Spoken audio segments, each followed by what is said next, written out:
Bruce Springsteen and the E Street Band, this time on the Everything is a Primary Source podcast. To celebrate the 250th anniversary of the United States, the Everything is a Primary Source podcast is taking to the road. This summer, I will travel from Chicago to Colorado Springs, recording place-based podcast episodes and collecting short oral histories from members of the public along the way. This is not a retrospective project. It is a living one, built on the idea that history is not only something we inherit, but something we actively create. Visit everything-history.com/America250 to see how you can get involved in this public history initiative. Welcome to the Everything is a Primary Source podcast, the show where we navigate history through popular culture. I'm your host, Eric Salmonson. I'm a social studies teacher, historian, and pop culture enthusiast. Each episode, I sit down with everyday people to discuss the media, objects, places, and events that shape us and reveal what they say about the past, as well as who we are now. The Everything is a Primary Source podcast is, therefore, your history, my history, our history through popular culture.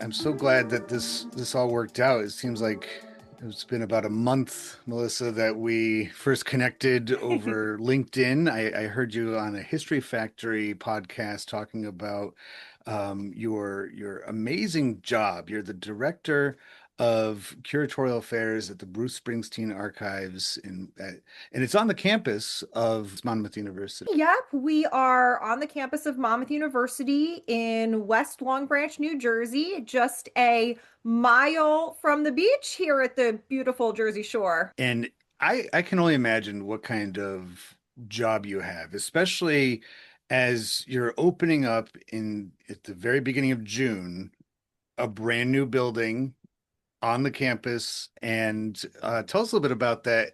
Must be an adventure getting it all set. I mean, yes, some pressure maybe. Adventure is a good word. So we are getting ready to open a brand new, roughly 30,000 square foot home on the Monmouth campus. And we just announced that it will open to the public on June 7th. So anyone who wants more info on planning their visit for this summer can visit our website, which is springsteencenter.org. So what are you going to see in this amazing new building?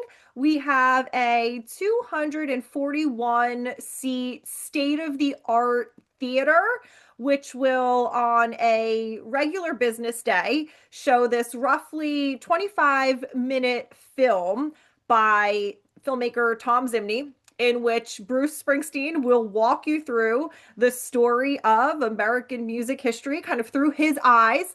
And then we will set you loose on the exhibits. There's some 10,000 square feet of exhibits. And the exhibits cover not just Bruce and the E Street Band, but American music broadly from the colonial period through the present, because again, we are the Bruce Springsteen Center for American Music. We are Bruce's official repository, but we leverage that to tell stories about all of American life, history, and culture through the very accessible prism of music. So you're going to get to enjoy the 10,000 square feet of exhibits, which are just packed full of costumes and instruments and handwritten lyrics and more. We've got a lot of really engaging interactives, which will allow you to dig deeper than the traditional static exhibits can. Lots of music, of course. Then we do have the archive. Now, the archive is available to researchers, folks who are working on music history books, documentaries, etc. But there's also a portion of the archive, the first chamber in the archival suite, if you will, which will be open to the general public by appointment. And the general public can come in and see a constantly rotating selection of digitized materials from the archive. So that will include, digitized pages from Bruce's mom's scrapbooks and his notebooks and handwritten lyrics and oral history excerpts and more. So we're really excited that in addition to the exhibits, we can kind of democratize the collection, the archives itself in that way. And then, we've got a gift shop. What museum experience would be complete without your gift shop? So, without rattling on too much, I'll stop there with that brief thumbnail overview of our new facility and our work and see what follow-up questions you have. Well, no, I think that that's just it sounds like a great experience, and I, for one, can't wait to check it out myself. And probably it seems like the kind of thing this is, I think, necessary in modern museum world, I guess, is to have it so that you don't have the same experience twice, that you would go back and back, and that it's more of a cultural center and not just here's the same things behind glass that I saw last time. Like I'm Oh just my gonna gosh. see it over and over again, and that because that keeps locals away, and it doesn't. It's not a living thing as much. So it sounds like a You living place. Absolutely. You bring up some great points. So there are the quote permanent exhibits, but even in a quote permanent exhibit, you're constantly rotating things in out, right? Either because things are on loan and they need to go back to their owner, or because you don't want things out and displayed to the light for too long, right? So that's the permanent exhibits themselves are always getting a refresh. Then one of our galleries is a temporary or changing gallery. It's 2,200 square feet that will have a new exhibit roughly every 6 months or so. 6 months is a little ambitious, so we're gonna we're gonna see. We're not even open yet, but that exhibit will change out Every week. frequently. Yeah. Frequently. The first exhibit that will be in the Temp Gallery is called Chimes of Freedom, and it will look at music and activism across the political spectrum over the past 250 years. So that'll be giving people a reason to come back. Then we have a really robust plan for programming. In fact, even though we're not open yet, we do a lot of traveling exhibits and programming already. So again, springsteencenter.org if anybody wants to look at our calendar of events. So the programs will give people a reason to come back. As I noted, the digital archival materials on display will be constantly changing. And so you are so right. It's not like you come once and you're done. We want people to constantly be coming back and engaging with us because we're always delivering new artifacts, new concepts, new programs, new conversations. One can't help but think about the Rock and Roll Hall of Fame and Museum in Cleveland when you think about a center for music, and when you hear Bruce Springsteen, I mean, he's in there as a Hall of Famer, but it's also, and I'm sure they have lots of his things there, but that's very, it's specific to one particular era in music where I Mm. like that this is the center for American music. And honestly, and I think we're about to get into it in just a moment, I can't, you make a good argument for it being there in New Jersey, so close to the Jersey Shore, because what we're going to be doing today as part of the process for everything's a primary source is treating his band, the E Street Band, as a document of time and place. Mhm. And the questions that I chose, the way we do this is we take questions from my primary source analysis form, talk about them, and use the answers to decide what does it tell us about the time period that we are mainly going with, which is starting the early 1970s. The questions that I chose for today is where was it made and what locations are associated with it, as well as what ideas or behavior does this convey. And so, to my thinking, before we go too far with East Street Band, you really can't talk about the East Street Band without the Asbury Jukes. Is that correct? Let me go back to one thing you said first. You mentioned the Rock Hall. And of course, we love both the Rock Hall and the Grammy Museum. And our incredible executive director, Bob Santelli, helped to open both of those institutions, right? So we, work closely with them and they do wonderful work. But as you noted, we are not just about any one genre or any one time period. And so I think that is a really interesting fact that kind of sets us a little bit apart. because we will go back to, the music of the indigenous that the first European settlers would have encountered. And we're going to look closely at the spirituals of the enslaved and how that becomes the building block for all truly American music forms. So we really do cover 250 years. It's in many ways so fitting that we are opening in time for America's 250th birthday, right? Because Yeah. we will look at 250 years of American music history across genres too. In our American Music Gallery, you will see exhibits dedicated to country, rock, jazz, classical, sacred music. So I wanted to just be sure to flesh out that piece of what you said there. And then when we talk about why is this incredible center, if I may say so myself, going to be located on the campus of Monmouth University at the Jersey Shore? A lot of times people assume that Bruce is a Monmouth University alum because I think, famous people often donate their papers or support their alma mater. Bruce is not a Monmouth alum. He does a couple semesters at a community college, Ocean County College, that's like 45 minutes south of us, before deciding that structured college is not for him, and he embarks on his own discovery and educational program. But he was very familiar with Monmouth because he played on our campus many times before he even gets his recording contract with Columbia Records. And so that space, right? The fact that Monmouth University specifically is a campus he is familiar with, and then that Central New Jersey specifically was so important to him. It's where he's born and raised, and it's where he becomes a musician and he engages with other musicians like Southside Johnny and the Asbury Jukes, who you were mentioning, who are going to be so very important to him in his formative years and make him the artist that he is today.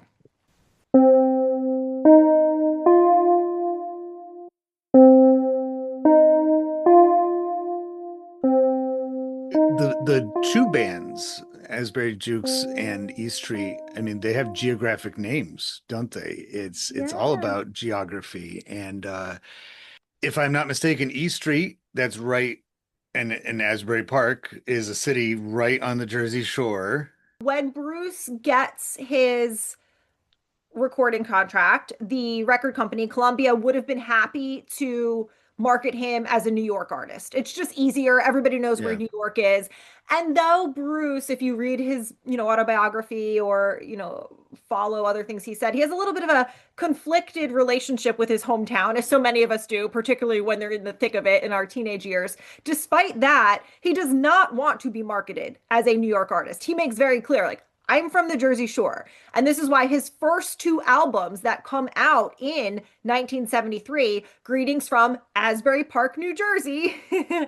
So he wanted Asbury Park in the title there. And then the second album is The Wild, the Innocent, and the East Street Shuffle. And East Street is actually the name of a town in Belmar, New Jersey, which is, all these little shore towns kind of run into Mhm. each other.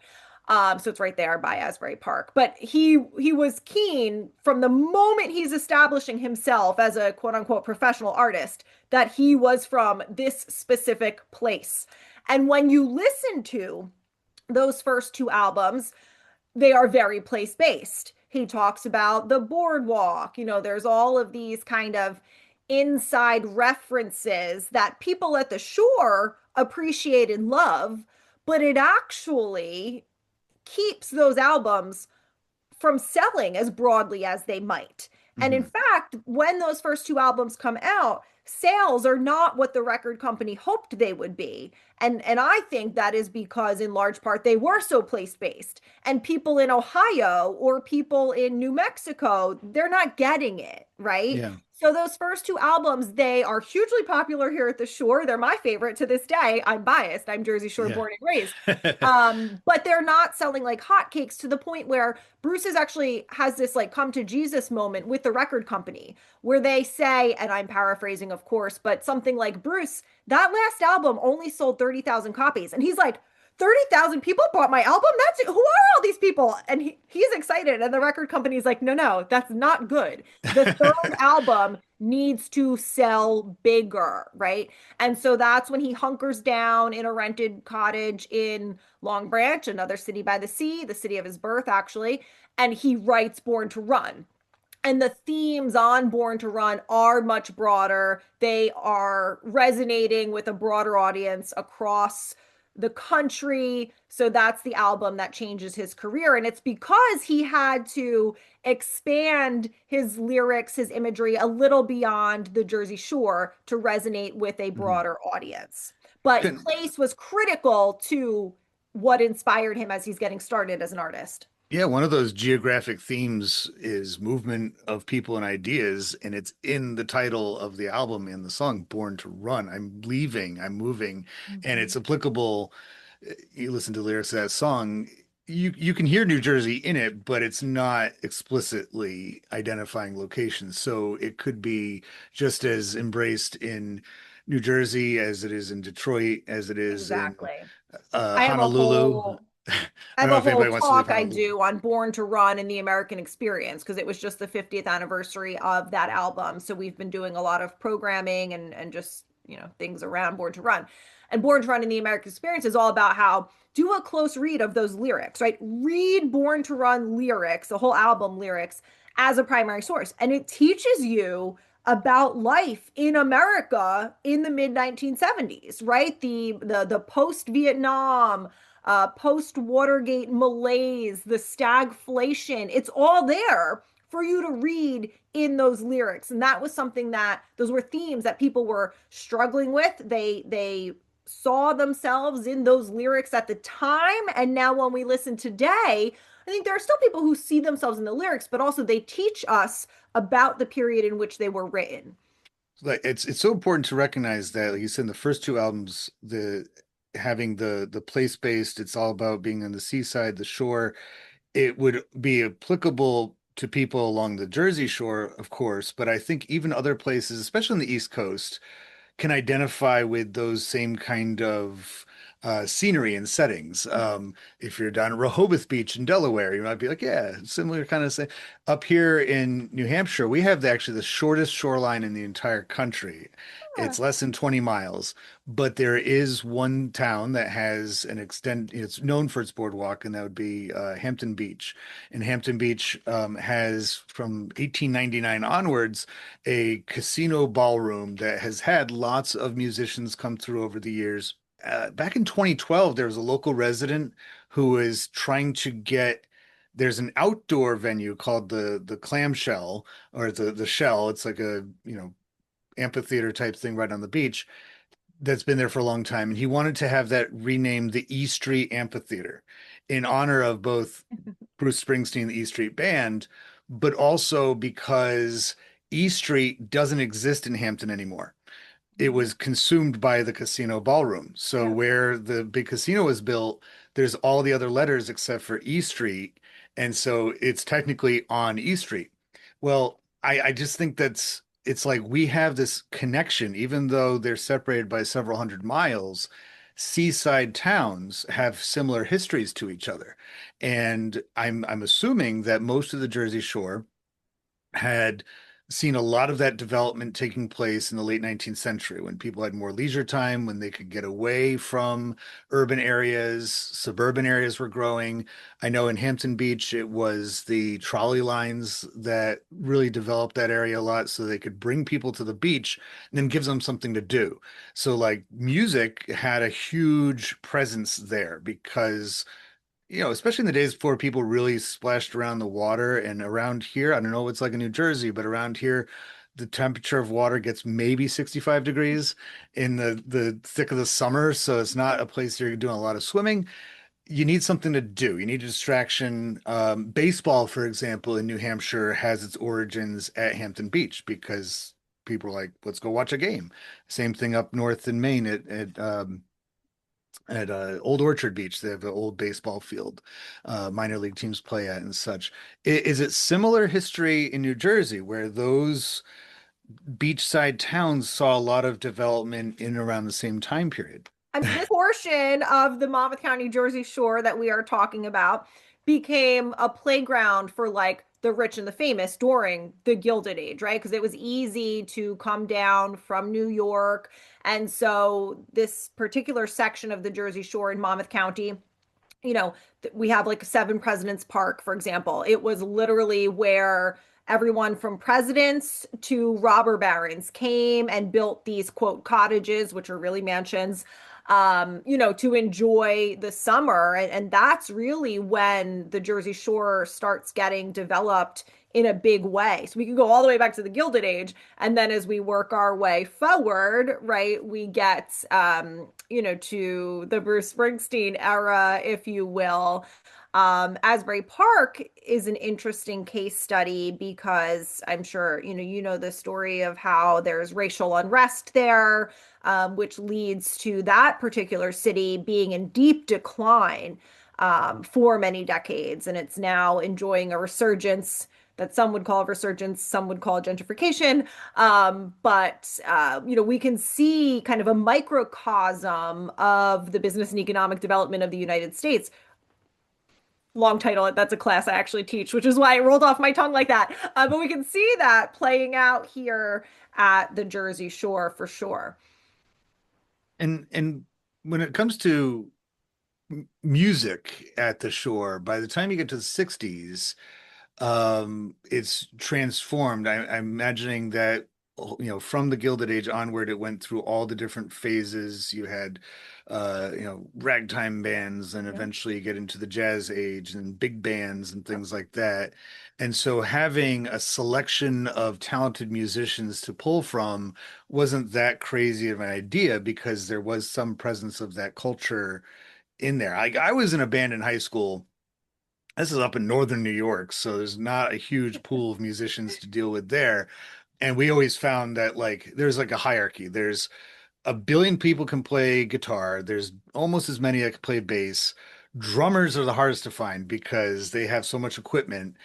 And they also are usually the place that you practice because they don't want to move all that equipment all the time. You can move a guitar and things like that. But if we were to go to a place, well, close to New York City, not terribly far from Philadelphia, and of course along the shore where you could get work as a musician, especially in the summertime, putting together a band probably was not, it was probably like more about turning people away.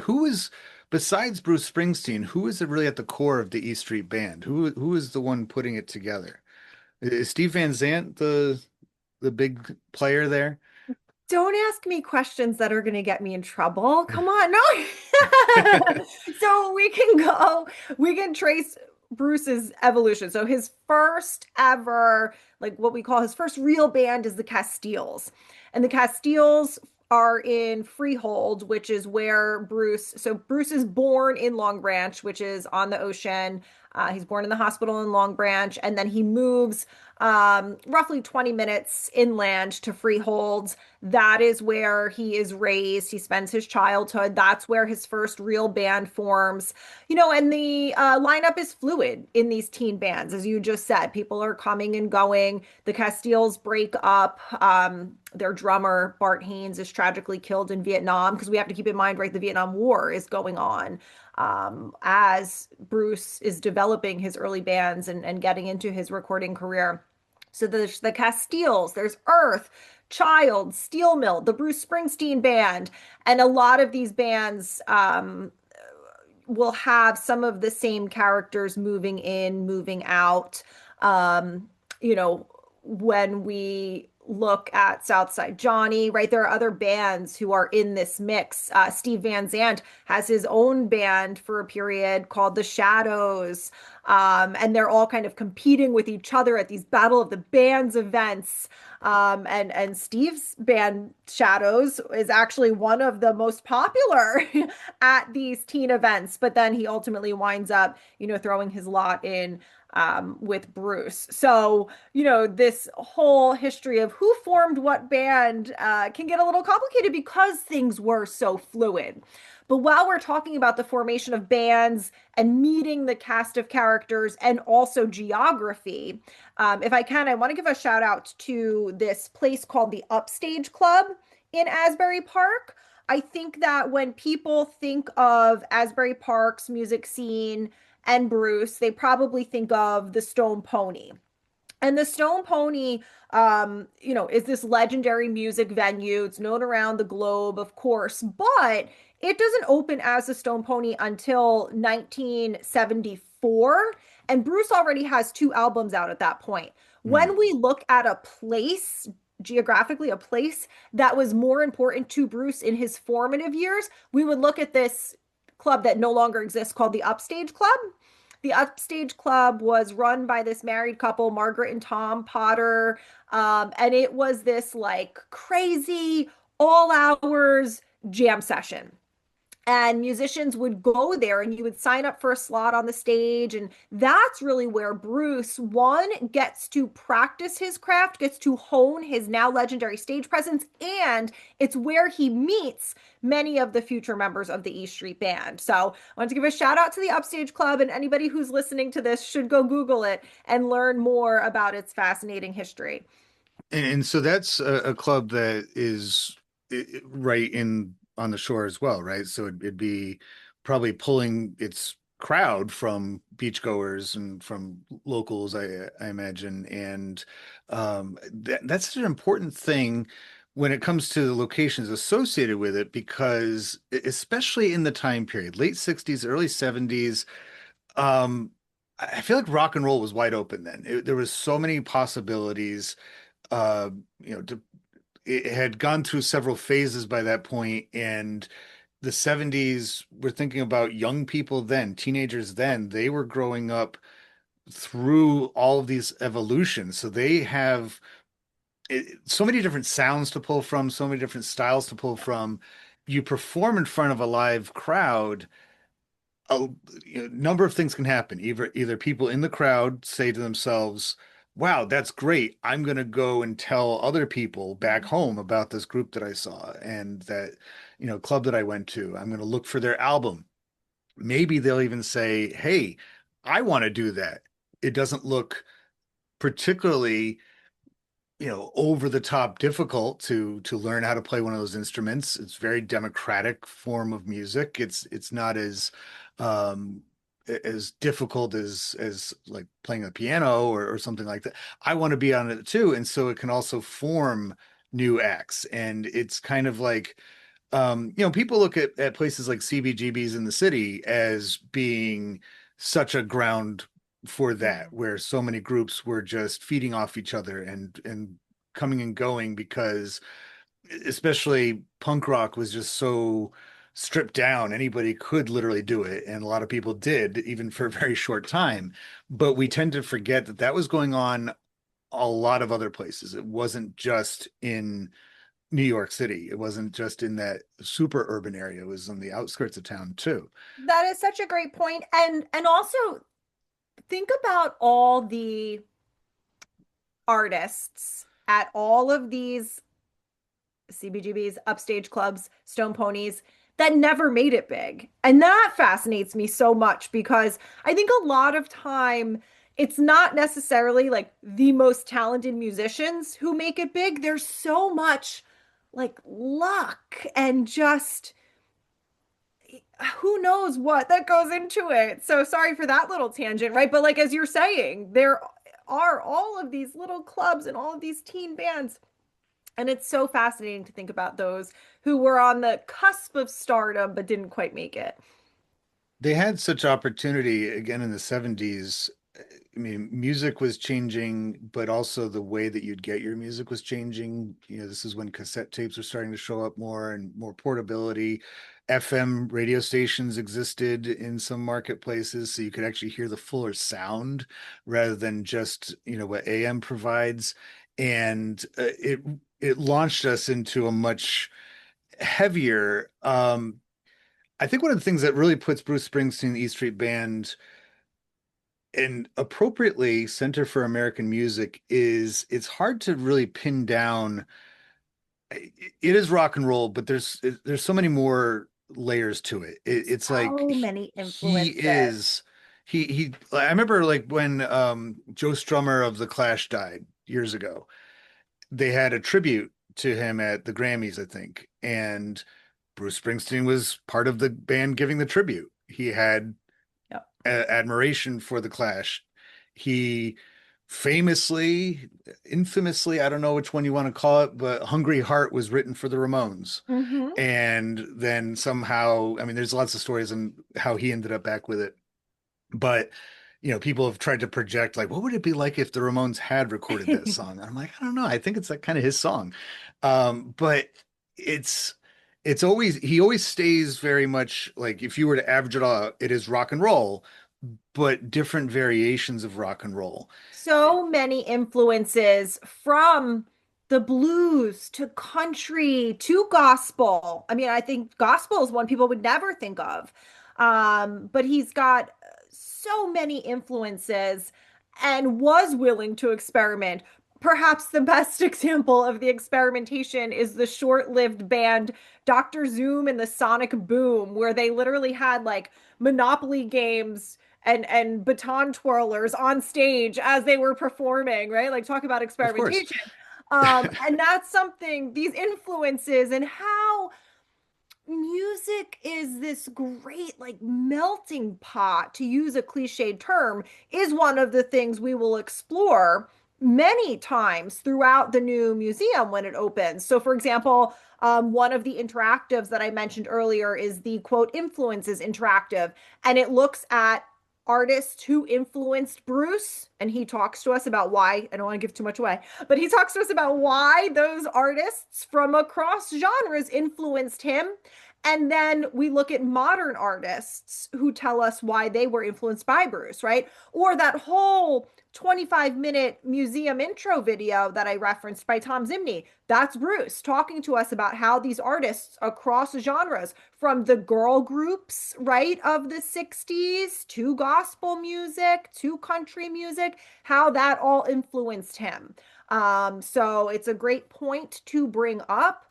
I think that this is something too that came up. I had the opportunity to interview Country Music Hall of Famer Kenny Chesney back in December. And I don't know how the conversation got to this point, but I said, well, do you consider yourself a country artist or just an artist? And he's like, well, people in the industry like labels, right? We like to put people in boxes.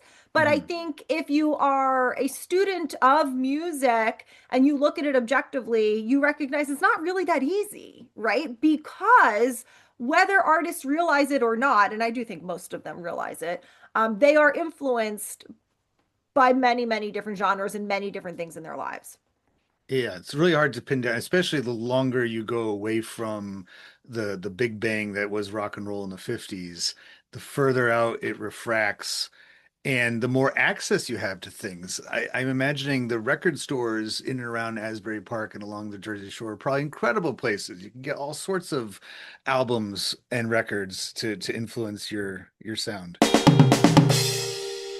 The Everything is a Primary Source podcast is hitting the road to celebrate the 250th anniversary of the Declaration of Independence. This summer, in the week leading up to July 4th, I'll travel from Chicago to Colorado Springs, stopping at museums along the way to host drop-in podcasts and collect stories from everyday people. As is my method, we'll use pop culture media, places, and moments to ignite conversations that will speak to how our society and culture has taken shape over the last 250 years. These conversations will become the next season of the Everything is a Primary Source podcast, as well as centerpieces of an open source teaching and learning resource. Go to everything-history.com/America250 to learn the route and see how you can get involved.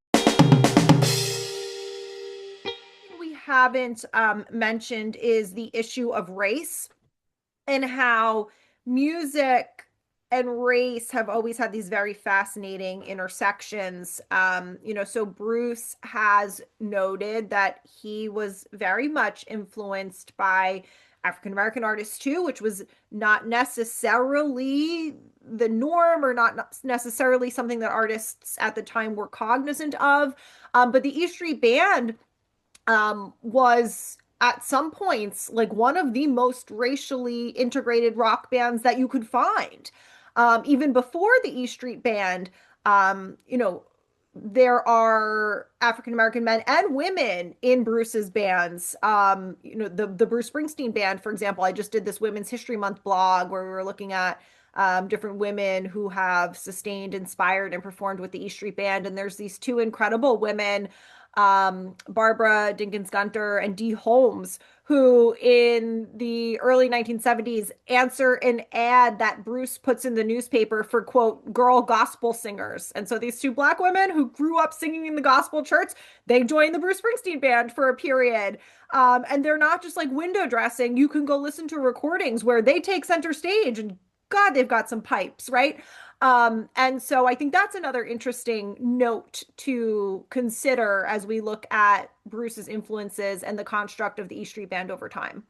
He's almost like a mosaic builder with the E Street Band. It's like he's taking all these different smaller icons, these little images, these little colors, and assembling them together to make the sound that he really wanted. And I'm sure there's comparisons to Phil Spector and the Wall of Sound that he Of created course. on the other coast, Yep. but with Bruce's version of it with the E Street Band, uh, it has like its own different kinds of like deliberateness. And I was going to ask you about that actually, because I know you just did a presentation about women of the E Street Band. Does that speak even more so to the democratic nature of just the genre of rock and roll? I mean, that's one of the things when if you go to Alan Freed's grave in Cleveland, he's given the title of the he coined the term rock and roll on the Moondog show, and they have this really nice explanation on the back of his headstone all about rock and roll as being something that transcended race, it transcended class. It was something that young people of all walks gravitated to and united them. Is that kind of like put on display with the E Street Band, women being part of the band and not as a novelty, not as like, oh, we're gonna have some girls in the band just for, Not like as you said, window novelty, not dressing. groupies, not, yeah. I think if you look at any of Bruce's bands, they have been really comparatively inclusive. You know, because I think, and this is me interpreting a bit here, which is my job, so forgive me, but this is me interpreting. I believe that Bruce just wanted the best music, right? And if you needed, quote, girl gospel singers to get that sound, Mhm. you know, or if you were literally crossing the tracks to play at clubs that generally cater to an African American audience, like he wanted to do that. I think he's just wanted the best music possible, and that meant having a big tent and just bringing in talented musicians even if they didn't look like you or if they didn't come from the same background as you. If you look up a list of all the E Street Band members, past and present, first of all, I like the idea that like I'll use Wikipedia. I know it's not the most favored, history source, but it is interesting because Bruce Springsteen's on the list as a band member. It's not Bruce Springsteen in the E Street Band. It's like he is one of several people. You take a look at the Asbury Jukes, and it's like 450,000 names. Like it's so many people.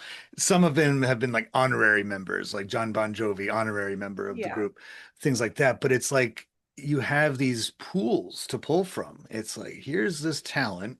Here's all these musicians that we know. You might be in the band for only a short while, but Yeah. hey, we're going out on tour. I need this sound. I need that component. You've been in the band before. I was on a flight somewhere. I forget exactly where it was, but it was a few hour long flight, and they had as part of the in-flight entertainment, one of the options was a Bruce Springsteen in concert movie. And I didn't select it myself, but a guy diagonal in front of me did. And so like throughout the flight, I kept kind of like seeing his screen, and I'm like, man, that's a long concert. And he's like, I'm like, this guy's like covered in.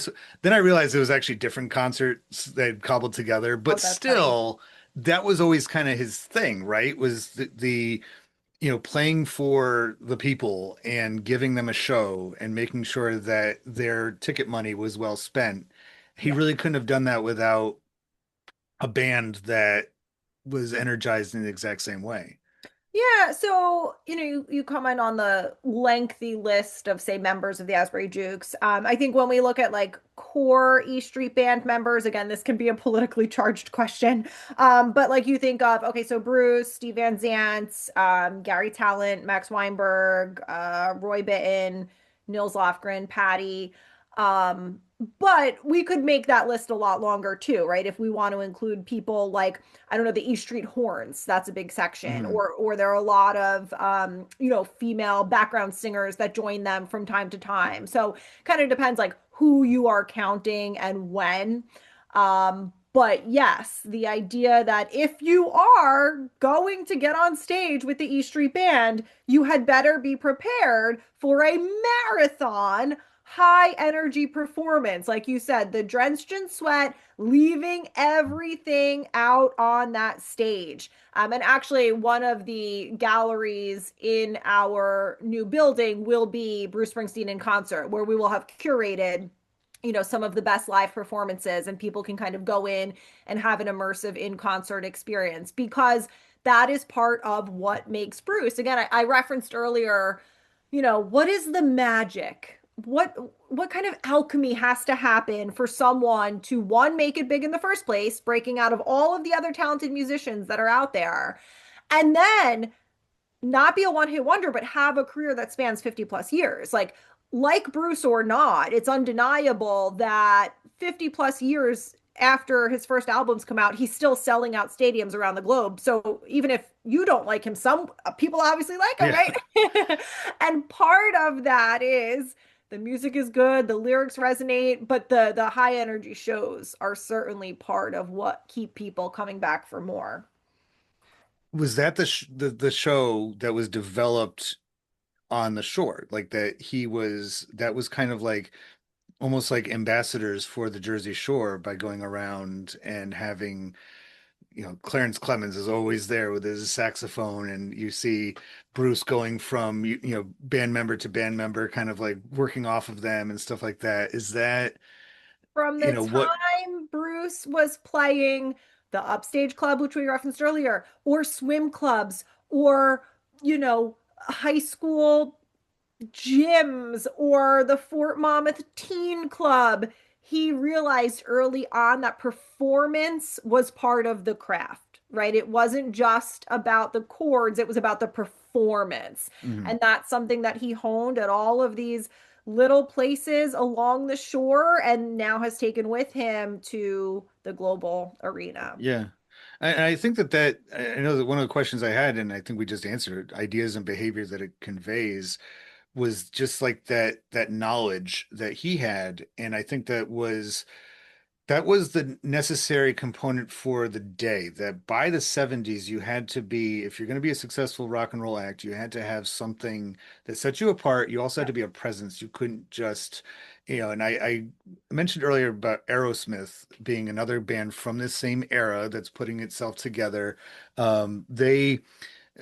They actually have not a seaside town, but they met each other. The band members of Aerosmith met each other while in a vacation place in northern New Hampshire called Lake Sunapee, that they each of their families would spend summers at, and they all seemed to kind of like the same kind of music.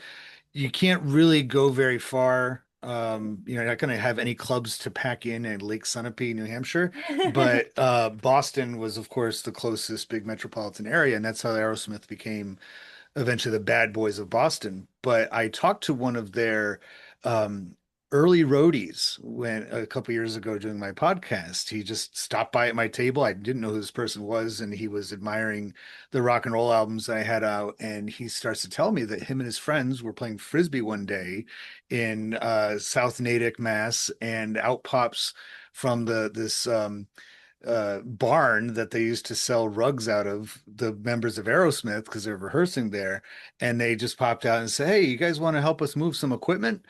And they had a gig that night at a high school, and they're like, yeah, sure. And within a year, like they were roadies for Aerosmith, like they were the first roadies for this band, and they were helping move stuff around. Within a year, the band was getting bigger and bigger. And they used to do, Aerosmith started out they would do two sets a night. First set was Yardbirds covers, and then their second set was their original songs. And as time went on, their Bruce originals talks got about that too. You had to know how to do covers. Like right. Well, people wanted to hear covers and you had to like give that as an offering before you could sneak in some originals. and that was the same. I mean, even New York City, which we always think of as being such a dynamic place of new music, by the 70s, either something had happened, but CBGB's was opened up for original music. The Hilly Crystal, when he opened that club, he's like, I want, it stands for country, bluegrass, and blues. I want to have original bands, but he was hard pressed to find any because if you wanted to make money as a musician, you had to learn other people's music and play it for them because that's what the bar crowd wanted. And so as Aerosmith and Boston was working and getting more recognized, they also got more complex shows and eventually were hitting big stages that had union guys as the roadies. They had Mm. regulations. And so these kids that were just helping them move equipment couldn't do it anymore. But that's how things were moving in the 70s, and kind of like that second era of, I guess it's fair to say, 70s, second generation rock and roll, maybe third. But that was such an important time period because you would have in lightning fast speed, start out very humble, start out very local, but then very rapidly rise to the top. And I think about Aerosmith, think about Steven Tyler. He's a presence on stage. Mhm. You can spot him a mile away. Bruce Springsteen, he understood that too, that in order to get that kind of attention, you had to have that energy. So I ping-ponged a lot around the geography on that one, but I No, think but it's all happening similarly. something I find really interesting there is the energy was important. Like, but Bruce has never relied on, and this is not a knock to anyone who does, but Bruce has never relied on crazy stage makeup or wild costumes or elaborate sets, right? It's the band's energy and their music, right? Mhm. Which I think is so fascinating, right? Because it wasn't necessarily a shtick, it was just them bleeding themselves, their authentic selves, dry on stage for people. And it resonated, it connected. He, I think, helped create that rock and roll look, especially in that era of, like you said, he never wore garish outfits. That wasn't his thing. Jeans, a button-up shirt, drenched in sweat usually. But that was like, and he ushered, especially into the 80s, that became his look with the Born in USA era. But it was like he was like working class hero. I mean, he looked like he'd gotten off of work, at a construction site and then went and picked up a guitar and he Although has he himself will joke he's never done a day's honest work in his life, or however he phrases it. Like, but but yeah, this is yeah, work. I mean, I think that yeah, especially if you set your sights on I want to be a musician for a living yeah. in that era, it was incredibly hard work. I mean, it's totally different now. I don't even know if somebody could in this present climate of the music industry be plucked off of, I think if you're going to be plucked off anywhere, it'd be off of YouTube. The You're internet. There's this awesome conversation that Zach Bryan has with Bruce. You can find it on YouTube. And Zach Bryan's whole thing is like he gets discovered on YouTube, because he just released music and it explodes from there. And things I think move at a much faster pace than they used to because mhm. of that. So yeah, it's just such a different landscape now, the way music is made and then disseminated. That I think it's difficult for perhaps difficult for musicians today to even understand. what it was like back in the day to have, your demos and your handmade flyers and posters trying to spread the word about your music. It is something like you said earlier on, it's a very difficult thing to do. There's a huge number of people that try it, but only a few get to a place where they can end up having a archive and a center for American music named after them. And I think you just stated an excellent case in our conversation as to why it can claim to be Center for American Music, not just a center, but the center, I would argue.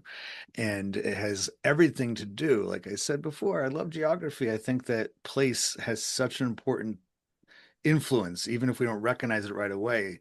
If Bruce Springsteen was growing up anywhere else, maybe we would know who he is, but I think it was just that's such a huge part of the recipe Yeah. to who he is and what his impact on, and as a torchbearer of what came before him and then passing it along to others. Couldn't think of a better person to have a Center for American Music. And I think Bruce himself recognized that. And that's why he did not choose, say, the Rock Hall or the Grammy Museum or the Smithsonian or any other number of places to be his official repository. It was because he knew how important the Jersey Shore has been to his life and work. And that's where his legacy, therefore, needed to be cemented. He may be among the one of the last musicians that is easily identifiable geographically. Like he represents New Jersey. I mean, Yeah. there's so many groups since then, especially since then, where I mean, like the Beach Boys, we know where they're from. You don't even have to tell, that they're, it's like, yeah, we're pretty sure you're from Southern California, given the Yep. themes of your songs and the name of your band. But E Street, yeah, it could be anywhere. But when you hear the music and when you know anything about, it's like, I like what you said at the very beginning of this. He didn't want to be another New York artist. He's like, I Yeah. want to be where I'm from, whether I like it or not. Like that's what made me who I am. So once again, where can people locate everything that they need to know about new Yeah. events coming up, especially the opening? That's so exciting. Yes. So again, we are opening to the public on June 7th. We're going to be doing timed ticketing, at least at the beginning, because we think demand is going to be overwhelming and we want to make sure that everybody has a good experience. So, information on how to plan your visit, when you can start buying those timed tickets, and more will be on our website, which is springsteencenter.org. We're also on all the social media, right? So Facebook, Instagram, X, whatever, you name it. So connect with us on there. And remember, as I said earlier, we've got a lot going on even before the building opens. We've got traveling exhibits in Boston and in Passaic County, New Jersey. We've got a lot of programs ongoing. So again, springsteencenter.org is the portal for all of the information you need to keep in touch. We are here for you, whether you are a Bruce Springsteen fan or just a lover of American music and American history more broadly. Well, thank you so much, Melissa, for joining. Melissa Ziobro is the Director of Curatorial Affairs at the Bruce Springsteen Archives and Center for American Music. And I appreciate your time so much to joining the EPS podcast, where everything, including Bruce Springsteen, the E Street Band, and his archives and Center for American Music, are primary sources. We'll talk to you next time.